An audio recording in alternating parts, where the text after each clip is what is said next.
What in the world is going on with this thing? It's going all over online. Um, I'm highly suspicious of it, and I will tell you why.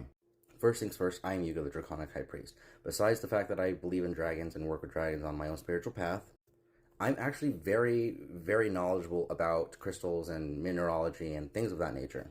Now, going back to this thing right here, this thing is way too shiny, way too polished, and its shape does not make sense for any type of meteorite, honestly. Now, looking down below at the classified and known meteorites that have been on the Earth for quite a while, it clearly doesn't look like anything straight from the sky. Now, funny enough, I've always been interested in meteorites well before TikTok and Moldavite and all that stuff happened. And I have meteorites right here, different ones, different kinds. There's a magnet, so that's why I was doing that. But as you see, like, they're very different. These are all processed and polished, and that's what leads me to believe that whatever the guy is holding is definitely not a meteorite.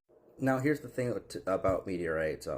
So yes, they're mostly comprised of iron and nickel. There another classification of pallacite meteorites and stony iron meteorites. And this definitely would fall under the iron meteorite classification, but then again, it just does not fit with everything that I already know about meteorites. So typically, a meteorite that's going to hit and impact the Earth is going to be quite sizable. Most of the material that falls to Earth is going to be evaporated by our atmosphere, plain and simple. So just think that he happened to find a piece of meteorite about this big, just randomly on a whim, highly suspicious. One, mostly because of the color. Two, the shape is very irregular for meteorites. And three, unless he really did process it and did whatever he did to make whatever he did to come to life, which I'm not suspecting he did, they're gonna look a lot darker. Going back to this image, if you look more like at this one right here in the middle and the one next to it over there, these things have been through space and have been burnt up pretty heavily by our atmosphere, so they're going to be a lot darker. They're not going to be so chromy and shiny.